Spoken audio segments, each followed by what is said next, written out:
Es un placer saludar a esta hora a Charles Michel. Ustedes recuerdan de un hombre de barba que era el que convocaba a todos los presidentes del mundo y especialmente del Consejo Europeo. Era el presidente del Consejo Europeo hasta hace muy poco, 5 años, y a él le tocó precisamente el tema de Ucrania. El señor Zelensky está pidiendo más presión sobre Rusia. Hay un nuevo ataque de 29 misiles y casi 400 drones antes de la nueva ronda de negociaciones. Juan Pablo, saludando al señor expresidente del Consejo Europeo, qué honor tenerlo con nosotros. Hay quienes dicen que Ucrania ya no tiene cómo ganar esta guerra. ¿El qué piensa? Monsieur l'ancien président du Conseil européen, Charles Michel, bonjour et bienvenue à l'antenne de Caracol Radio. Hola, bonjour, merci pour votre invitation. Bon, tout d'abord, on veut parler avec vous au sujet de l'Ukraine, parce que on voit que partout dans le monde, il y a déjà des personnes qui disent que il n'y a aucune chance de permettre que le futur de l'Ukraine soit de gagner cette guerre. Qu'est-ce que vous pensez à ce sujet-là ? Mais il est aussi certain qu'il n'y a aucune chance que le futur de la Russie soit de gagner cette guerre. Et on ne peut pas permettre à la Russie, qui est un membre permanent du Conseil de sécurité, en possession de l'arme nucléaire, d'imposer sa loi par la force.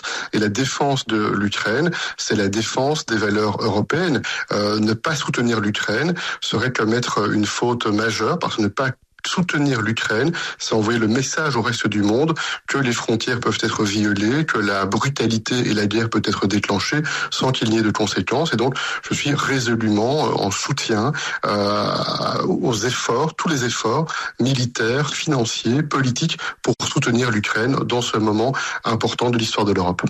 Pues así como no hay ninguna posibilidad de que sea Rusia quien gane esta guerra, porque dice el señor Charles Michel que es imposible que el mundo vaya a permitir que Rusia vaya a ganar esta guerra y que se termine retirando el apoyo a Ucrania. Permitir que Rusia gane esta guerra significa que se permite que las fronteras sean violadas, que se permite que sea el uso de la fuerza el que prevalezca en el mundo. Lo que se tiene que garantizar es el respaldo absoluto a Ucrania y todos los esfuerzos en esa medida son posibles y válidos, políticos, financieros y por supuesto militares, para evitar que Rusia sea la que gane.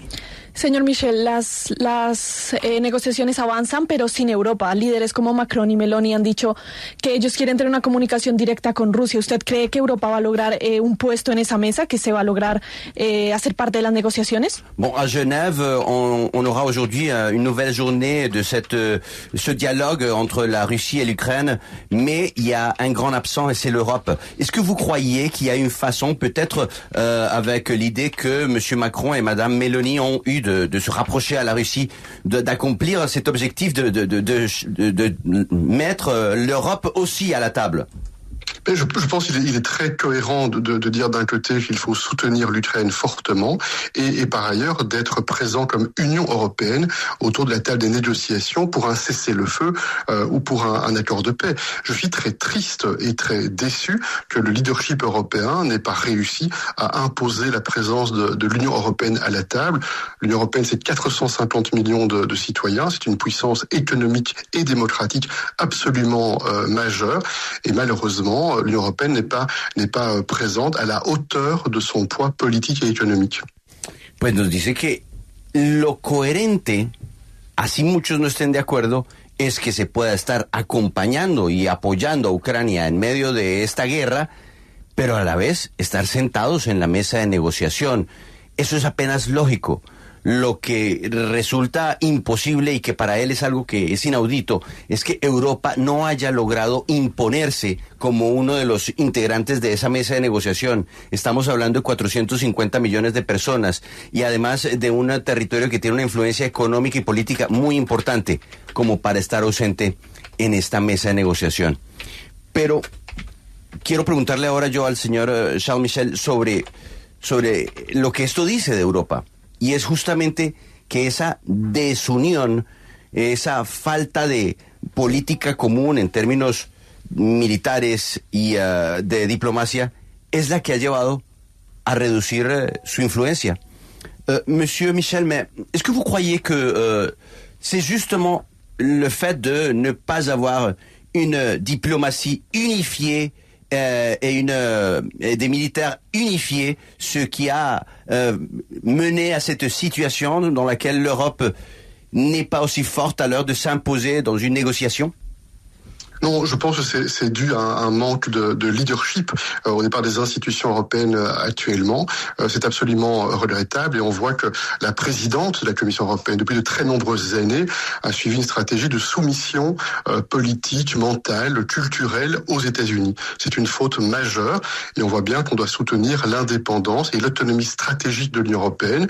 C'est un combat que je mène depuis de très très nombreuses années pour ce qui me concerne et malheureusement les faits nous donnent raison.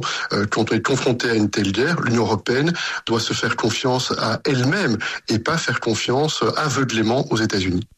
Pues lo que nos dice es que eso es una falta de liderazgo de las instituciones europeas.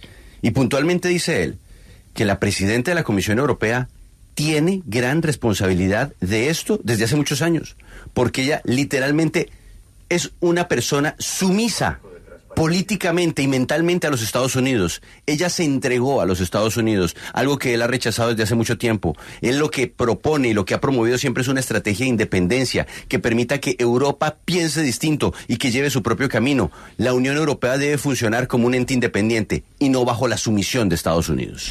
Yo quiero preguntarle al señor Michel sobre algo que dijo Zelensky hace unos pocos días, que fue que él pone como fecha ya final que Ucrania acceda a la Unión Europea hasta en 2027. ¿Él ve esto factible?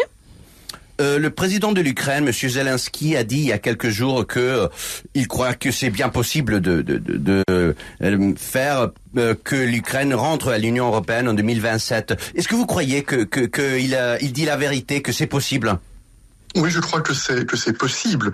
C'est possible s'il y a la volonté politique à la fois en Ukraine de continuer les réformes qui sont nécessaires, notamment pour améliorer la gouvernance et la lutte contre la corruption. Et c'est possible si les leaders européens, si les États membres de l'Union européenne comprennent l'importance géopolitique d'avoir l'Ukraine du côté démocratique, d'avoir l'Ukraine du côté de la stabilité et de la sécurité. Je pense qu'il est très dangereux pour nos enfants et nos petits-enfants d'avoir des zones grises, des zones qui peuvent être utilisées par la Russie et par d'autres puissances d'ailleurs, aux limites de l'Union européenne, le long de ces limites, et qui peuvent faire l'objet de déstabilisation. Je pense que l'Ukraine, la Moldavie et les Balkans occidentaux ont vocation à rejoindre le plus vite possible l'Union européenne. C'est notre intérêt pour plus de sécurité, pour plus de prospérité et pour plus de stabilité. Pues nos dice que sí, que él lo ve como algo absolutamente posible. Hace falta ver es que haya una verdadera voluntad política por parte de la Unión Europea para que esto se dé, siempre y cuando Ucrania haya adelantado las reformas necesarias y siempre y cuando el liderazgo europeo pues sea capaz de entender la importancia geopolítica de tener a Ucrania del lado de la Unión Europea. Porque dice el señor Charles Michel que en realidad permitir que exista una zona gris es lo que va a hacer oscuro el futuro de Europa, porque si no entendemos en Europa que tener una zona limítrofe que garantice la estabilidad, pues a lo que vamos a estar expuestos, dice él, es a la inestabilidad, y por eso Ucrania, Moldavia, así como los Balcanes occidentales deben hacer parte de la Unión Europea. Esa es una garantía de estabilidad y de seguridad. Pero también hay que hablar de la economía, porque sin duda ese es el otro punto que inquieta hoy en la Unión Europea. Sobrepasada por China, sobrepasada por los Estados Unidos, se hicieron unas reuniones, pero no hay conclusiones. ¿A Europa le cogió la noche para ponerse al día? Monsieur Michel, maintenant, et justement, à l'heure de parler de stabilité pour l'Europe, parlons au sujet de l'économie, parce que c'est évident que les États-Unis et la Chine ont dépassé l'Europe, et de loin. Et on a vu déjà des rencontres entre les leaders de l'Union européenne, mais il n'y a pas des conclusions.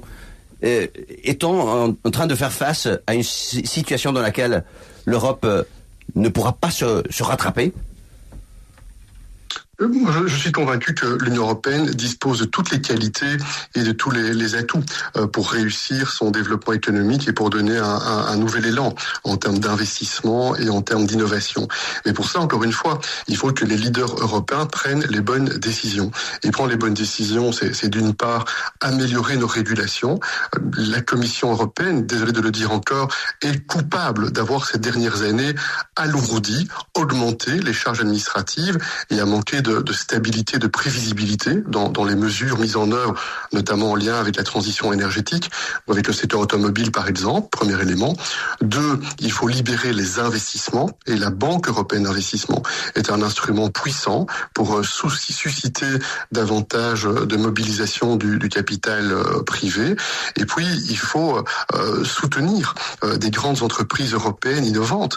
Il est anormal que l'on n'ait pas dans le secteur digital, dans le secteur des télécommunications, dans le secteur énergétique, de puissantes entreprises européennes qui ont vocation à soutenir notre développement économique.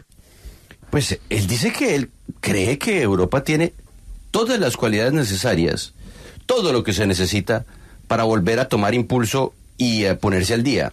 Pero el problema está en el liderazgo. Los líderes europeos no han tomado las decisiones correctas.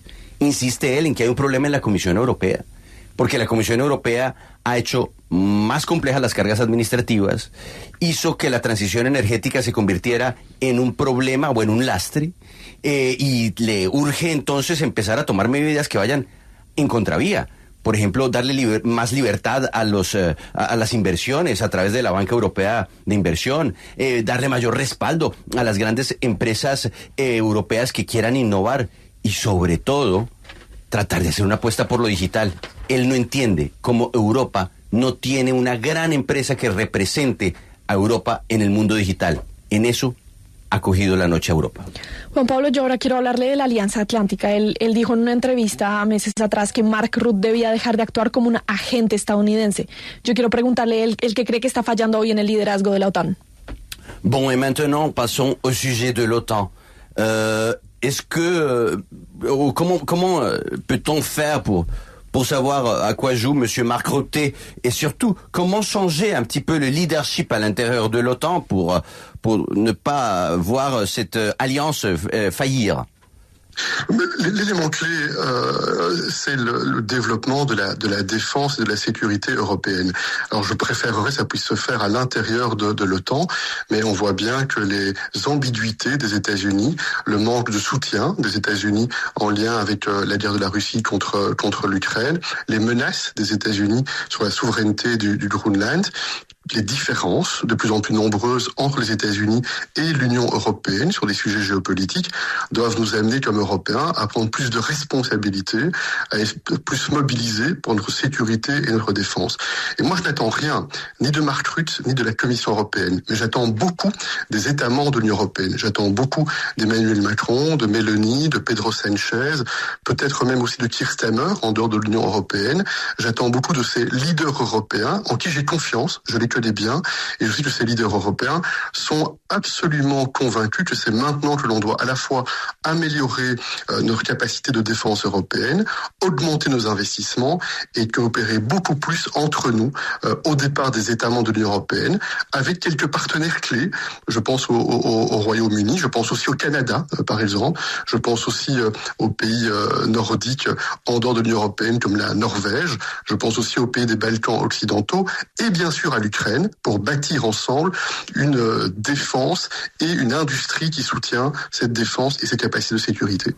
Pues nos dice que para el asunto de la seguridad lo clave es empezar a reflexionar desde el interior de la Unión Europea, porque sin duda pues a nivel de OTAN, sobre todo con unos Estados Unidos que se alejaron de la protección de Ucrania, con unos Estados Unidos que han demostrado una capacidad ofensiva contra Europa por el asunto de Groenlandia, con unos Estados Unidos que están alejados de la agenda europea, pues ya no hay mucho que esperar. De hecho, él dice, no espero nada del señor Mark Rutte y tampoco espero nada de los Estados Unidos. En cambio, de quien sí espero, y sé que ellos son conscientes de su liderazgo, es del señor Emmanuel Macron, de la señora Meloni, de Pedro Sánchez, hasta del primer ministro Keir Starmer. Así el Reino Unido ya no está en la Unión Europea. Estos son los líderes que saben y lo están haciendo, que tienen que mejorar la capacidad de atender los asuntos de seguridad de la Unión Europea, tienen que trabajar de manera mucho más cercana a nuevos socios, Canadá, Noruega, Ucrania, el Reino Unido,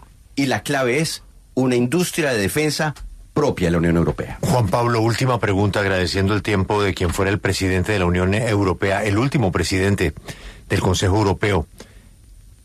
¿Él ve inminente el rompimiento entre Europa y Estados Unidos? Une dernière question, Monsieur Charles Michel, et nous sommes vraiment très honorés de vous avoir ici à l'antenne de Caracol, mais est-ce que vous croyez que c'est imminent qu'il y a une rupture définitive entre l'Europe et les États-Unis?